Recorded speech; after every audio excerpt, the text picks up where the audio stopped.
हाँ बच्चों, आज देखना है जैव शक्ति सिद्धांत। इसमें जैव शक्ति सिद्धांत का प्रतिपादन जो है 1815 ईस्वी में,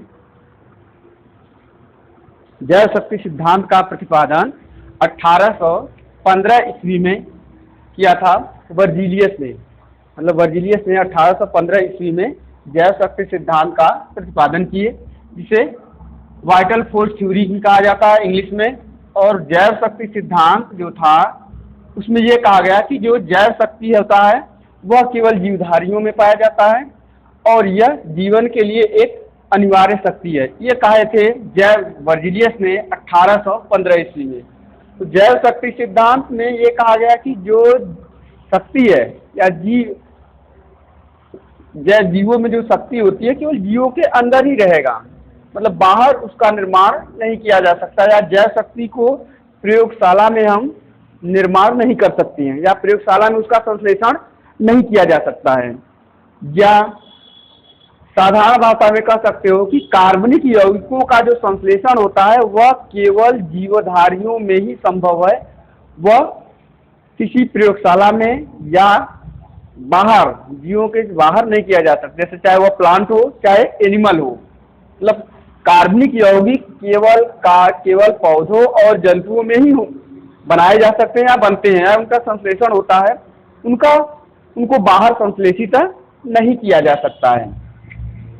ये कहे थे 1815 ईस्वी में वर्जीलियस ने। मतलब वर्जीलियस ने ये कहा उस समय, उस वक्तव्य के अनुसार, कि जैव शक्ति केवल जीवधारियों में होता है, यह जीवन के लिए एक अनिवार्य शक्ति होता है, या इसका प्रयोगशाला में संश्लेषण या उत्पन्न नहीं किया जा सकता, या कार्बनिक यौगिकों या ऑर्गेनिक कंपाउंड का संश्लेषण जो है केवल प्लांट या एनिमल के ऑर्गन में ही संभव है, वो बाहर नहीं है। लेकिन उन्हीं के शिष्य ने 1928 ईस्वी में, वोहलर नाम था, जो वर्जीलियस के शिष्य रहे या शोधकर्ता रहे उनके, तो उन्होंने 1928 ईस्वी में 1828 है,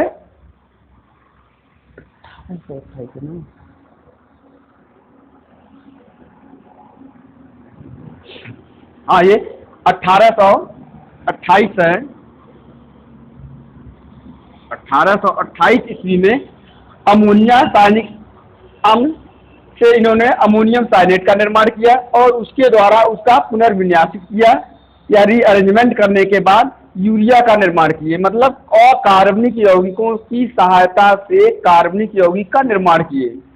तो इन्होंने किया, या सीधे सीधे कहा जा सकता है वोहलर ने 1828 ईस्वी में यूरिया का निर्माण किए, ठीक, जो कार्बनिक यौगिक के अंतर्गत आता है।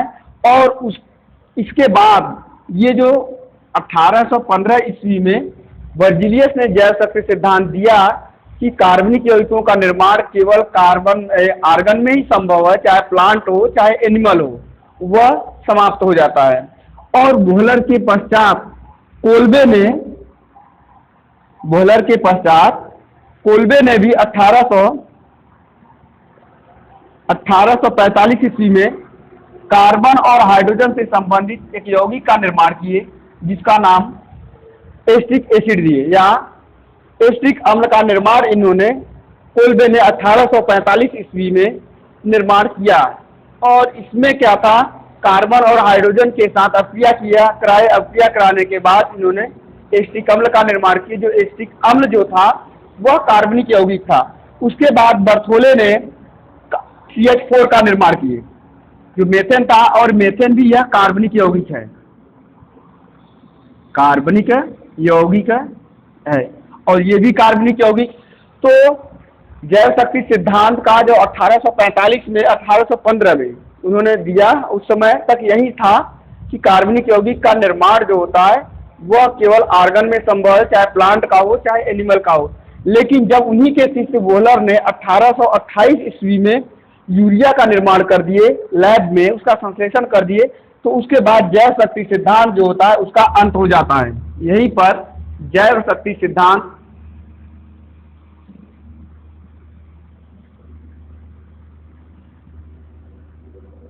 का अंत हो जाता है।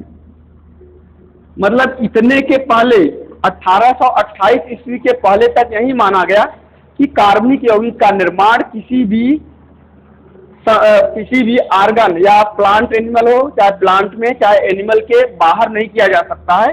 लेकिन 1828 से के पहले तक ये धारणा था, लेकिन उसके बाद जो है ये धारणा बदल जाता है कि कार्बनिक यौगिकों का संश्लेषण जो है वो हम लैब में भी या बाहर उसको संश्लेषित कर सकते हैं। और इसी के साथ 1828 तक ये था। 28 के जब जो ही बोहलर ने उनके शिष्य ने उसको यूरिया का निर्माण कर लिया, यूरिया का निर्माण होते ही यह जो धारणा थी वह समाप्त हो जाती है।